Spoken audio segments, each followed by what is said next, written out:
Hello friends, साल 2014 में V G horror movie आई थी और इसमें दिखाया गया था कि डेवी नाम की लड़की पोजेस्ड होकर सुसाइड कर लेती है और उसके फ्रेंड्स जानना चाहते थे कि डेवी ने सुसाइड क्यों किया और वो ये जानने के लिए वीजी बोर्ड का यूज़ करते हैं। वो वीजी बोर्ड के जरिए डेवी की आत्मा से कांटेक्ट करके उसने सुसाइड क्यों किया और लास्ट टाइम उसे गुड बाय बोलना चाहते थे। बट जब वो स्पिरिट से कांटेक्ट करते हैं तब उन्हें डेवी की आत्मा के बजाय कोई दूसरी आत्मा कांटेक्ट करती है। फिर उनके साथ कुछ अजीब पैरानॉर्मल होने लगता है। इस मूवी का जो मेन हाईलाइट था वो वीजी बोर्ड था। आपने भी वीजी बोर्ड के बारे में जरूर सुना होगा। लोग ऐसा मानते हैं कि वीजी बोर्ड का यूज करके वो आत्माओं से सवाल पूछते हैं और आत्माएं उनका हाथ हिला के जवाब देती है।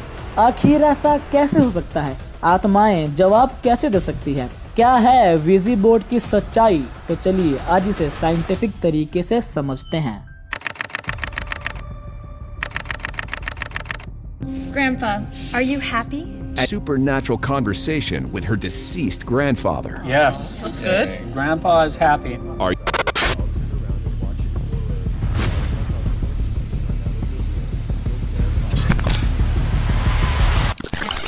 वीजी बोर्ड को स्पिरिट बोर्ड और टॉकिंग बोर्ड भी कहा जाता है। वीजी बोर्ड की स्पेलिंग है OUIJ, बट इसे प्रोनाउंस वीजी करके किया जाता है। वीजी बोर्ड एक बोर्ड है जिस पे कुछ नंबर्स, कुछ alphabets, yes, no, goodbye बना होता है। ये एक गेम है जिससे लोग स्पिरिट से बात करते हैं। इस गेम को एक पॉइंटर से खेला जाता है जिसे प्लैंचिट कहते हैं। लोग इस पॉइंटर पर हाथ रख के भूतों से सवाल पूछते हैं। अगर कोई भूत आसपास होती है तो वो इस पॉइंटर से यस और नो में जवाब देती है। वीजी बोर्ड की रियलिटी और सच्चाई जानने से पहले थोड़ा इसकी हिस्ट्री समझते हैं। टॉकिंग बोर्ड का इस्तेमाल सबसे पहले 11वीं सेंचुरी में चाइना में हुआ था। उस टाइम प्लैंचिट राइटिंग काफी पॉपुलर थी जिसे फूजी कहते थे। प्लैंचिट राइटिंग को लोग स्पिरिट से कम्युनिकेट करने का टूल मानते थे। फिर टाइम बीतता गया और 18वीं सेंचुरी के टाइम वीजा बोर्ड अब प्लैंचिट राइटिंग का अपग्रेडेड वर्जन बन चुका था। Visa board America, Europe, UK, Japan जैसी कंट्रीज में काफी पॉपुलर हो चुका था। साल 1886 तक वीजा बोर्ड अमेरिका में बहुत कॉमन था। इसे फैमिलीज, रिलेटिव्स, सिविल वॉर में शहीद हुए सोल्जर्स की आत्मा से बात करने के लिए यूज करते थे। साल 1890 से पहले वीजी बोर्ड का नेम टॉकिंग बोर्ड था, बट साल 1890 में एलिजा बॉन्ड ने इस टॉकिंग बोर्ड का पेटेंट हासिल किया और 1901 में इस कंपनी को उसके एक एम्प्लॉय ने टेक ओवर कर लिया और इस टॉकिंग बोर्ड का name Ouija board Elijah Bond के नेम पर रख दिया।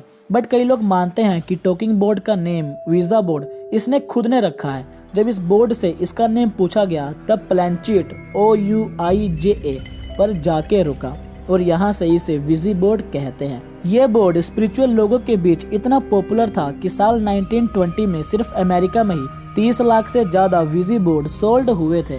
इस बोर्ड के जरिए लोग आत्माओं से सवाल पूछते थे और आत्माएं जवाब देती थी। वीजी बोर्ड को कई हॉरर मूवीज में भी फीचर किया गया है, like the Exorcist, Veronica, Visa, the Evil Return, Conjuring 2 और इंडियन मूवीज में भी इसे कई बार दिखाया गया है। इस गेम को खेलने के लिए यानी स्पिरिट से बात करने के लिए लोग अंधेरी जगह पे जाते हैं या लाइट्स ऑफ करते हैं, मोमबत्ती जला के आंखें बंद करके और कहते हैं कि हे आत्मा हमसे बात करो।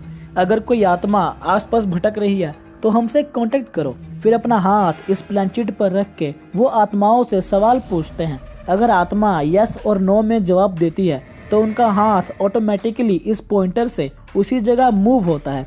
अगर आत्मा यस में जवाब देती है तो लोगों का हाथ यस की तरफ जाता है। अब इंटरेस्टिंग बात यह है कि लोग खुद से पॉइंटर मूव नहीं करते। हाँ, कुछ लोग करते होंगे जो मस्ती मजाक या फन के लिए खेलते हैं, but on a serious note जो लोग एक्चुअल में स्पिरिट से बात करते हैं उनका हाथ ऑटोमेटिकली इस पॉइंटर से मूव करता है। उन्हें लगता है कि आत्मा उनका हाथ हिला रही है, वो भूतों से बात कर रहे हैं। आखिर ऐसा कैसे हो सकता है? उनका हाथ खुद से कैसे मूव कर सकता है? तो इसके पीछे एक बड़ा ही इंटरेस्टिंग साइकोलॉजिकल फेनोमेना है, इडियोमोटर इफेक्ट। इडियोमोटर इफेक्ट एक साइकोलॉजिकल फिनोमेना है जिसमें हमारी बॉडी अनकॉन्शियसली मूव करती है। हमें बिना पता लगे हमारे हाथ इधर उधर हिलने लगते हैं, हमारी बॉडी मूवमेंट करने लगती है। इडियोमोटर इफेक्ट आपको जागते हुए कहीं भी हो सकता है। Bigger and bigger circles. There you are. Oh my heavens. Okay? I didn't think I could do it. I was See? feeling a lot of pressure here. Okay? Well, listen. I Now, can't believe it's doing it. yeah.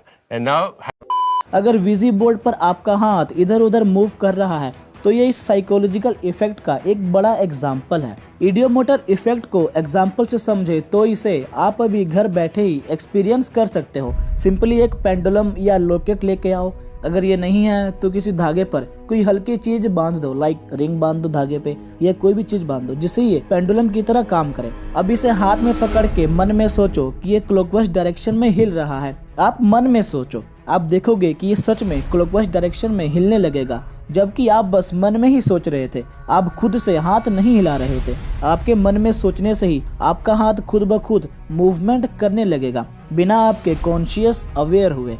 और यही psychological phenomena जो लोग विजी board खेलते हैं उनके साथ होता है। उनके सबकॉन्शियस माइंड में उस स्पिरिट की या जो मर चुका है उसकी इमेजेस और मेमोरीज क्रिएट होती हैं, और जब वो उनसे सवाल पूछते हैं तो उनका ब्रेन उसी मेमोरी को यूज करके रिस्पॉन्स करता है। उनका सबकॉन्शियस माइंड हाथ को मूव करने का सिग्नल भेजता है और फिर हाथ मूव होने लगता है, वो भी बिना आपके कॉन्शियस अवेयर हुए। न्यूरोलॉजी के प्रोफेसर टेरेंस हाइंस अपनी book pseudo science and the paranormal में लिखते हैं कि इडियोमोटर इफेक्ट इतना पावरफुल होता है कि लोग बिलीव करने लगते हैं कि स्पिरिट उनका हाथ हिला रही है, जबकि उन्हें पता नहीं चलता कि हाथ स्पिरिट नहीं बल्कि उनका ब्रेन अनकॉन्शियसली मूव करवाता है। और इस साइकोलॉजिकल इफेक्ट को लेके कई साइंटिफिक टेस्ट्स और रिसर्च भी किया जा चुका है, जिसमें एक ब्लाइंड फोल्ड टेस्ट है। क्या सच में आत्मा प्लैंचिट को मूव करती है, ये जानने के लिए जब सवाल पूछे गए तब प्लैंचिट यस और नो पर मूव कर रहा था, बट जब उनकी आंखों पर पट्टी बांध के सवाल पूछा गया तब प्लैंचिट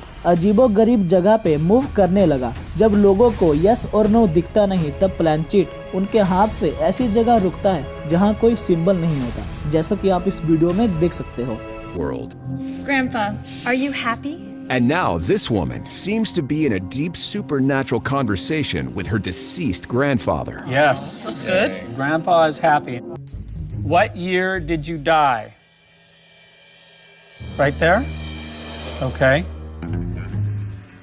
Here's the second number. जो लोग दावा करते हैं कि स्पिरिट सच में प्लैंचिट हिलाती है, उनके साथ यही इडियोमोटर इफेक्ट होता है। और इडियोमोटर इफेक्ट उन लोगों के साथ भी होता है जो दावा करते हैं कि वो पोजेस्ड हैं, उनके अंदर कोई आत्मा घुस चुकी है। खैर, आत्मा घुसने का साइंस हम नेक्स्ट वीडियो में समझेंगे। अगर आपको भूतों के बारे में और भी जानना है कि भूत होते हैं कि नहीं, तो इसे मैंने अपनी पिछली वीडियो में साइंटिफिक तरीके से एक्सप्लेन किया है, लिंक इन द डिस्क्रिप्शन आप देख सकते हो। अगर आपको ये वीडियो अच्छी लगी हो तो इसे लाइक एंड शेयर जरूर करना। अगर आपको हमारा रिसर्च कंटेंट वीडियो कैसा लगा नीचे कमेंट में जरूर बताना। Thank you.